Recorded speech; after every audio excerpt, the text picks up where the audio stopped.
Hello everyone, welcome back to another one of John's never-ending list of random things to do.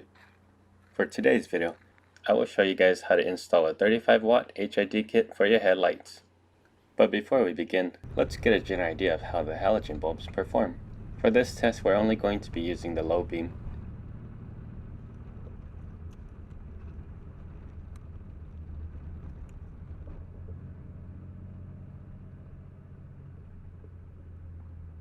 Here we have the halogen bulb's light pattern in an aftermarket reflector housing. And now that we have a good reference point, let's get started. First, you'll want to open your headlights and keep them popped up. Next, you'll want to remove these two screws here on the side. And also remove these two on the other side. Now this plastic trim can be removed. There are 4 small Phillips screws located here. You'll want to remove them next, and you want to be careful to not drop them.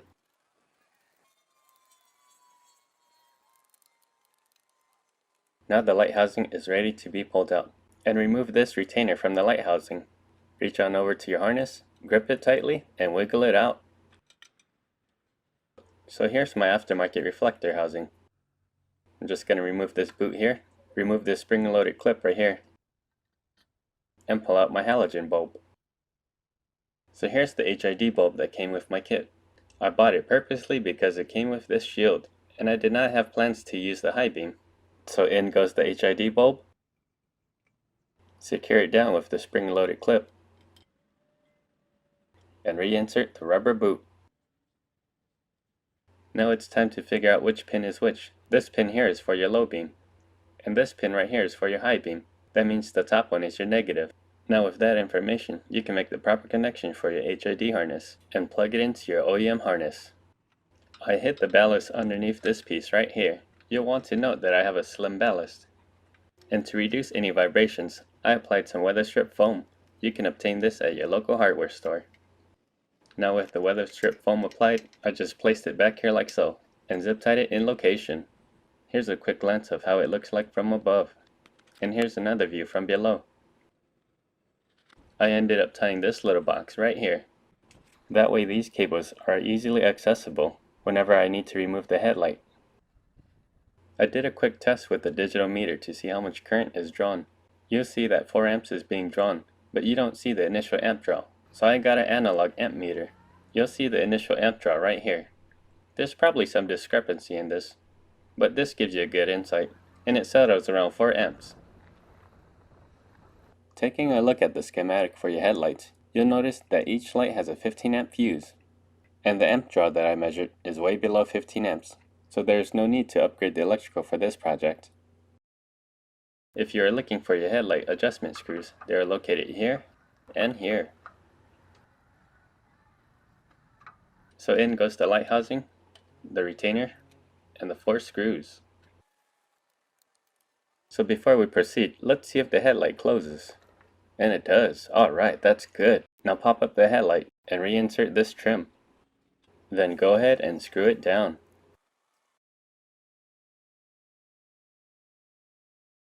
Now let's take it out for a drive. At the top you'll see our results for the halogen bulb, and at the bottom is the result for the HID kit. You'll notice that it's glaring all over the place.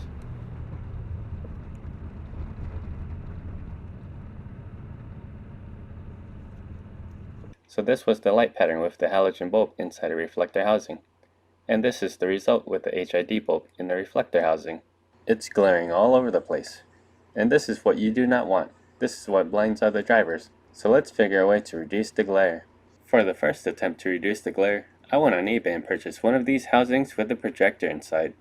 To be honest, it looked like it wasn't going to work, but I gave it a shot just because it was cheap, and I wanted to keep this as a budget build. After installing the bulb and trying to reinstall the housing, I ran into some fitment issue. On my original reflector housing, I have nothing here, but on these, there's this tab right here, and on the other side has the exact same piece.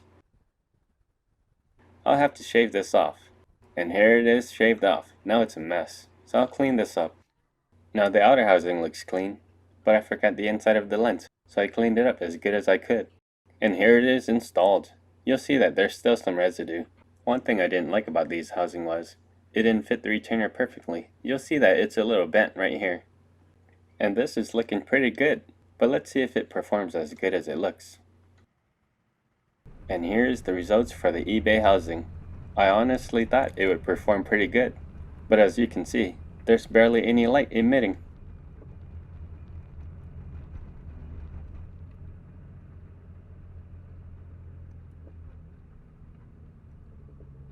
Here's a quick look at the light pattern, with the eBay housing and the HID bulbs installed. This is completely unacceptable, so let's figure another way to get these HID bulbs to work with the reflector housing. Since I didn't have plans to use the high beam, I'm going to remove this bulb. And it looks like this shield isn't doing its job too, so I'm going to remove it.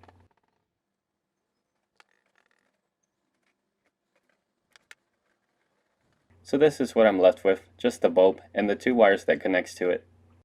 Then I came across this video that showed you how to make an anti-glare shield. He also called it a Casper shield. I'll have that video linked in the description below. And this is what it looks like when it's glued onto the HID bulb. So I reinstalled it with the reflector housing. And here is the result. At the top you have the HID kit without the anti-glare shield. And at the bottom is the HID kit with the anti-glare shield. You'll notice that there is less glare than before.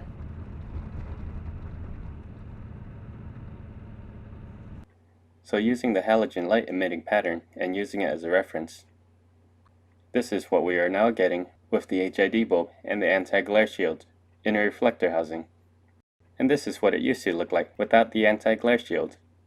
Now you can upgrade your halogen bulb to an HID kit on a budget without worrying too much about blinding other drivers. I hope some of you found this video helpful. If you did and you liked it, go ahead and give me a thumbs up.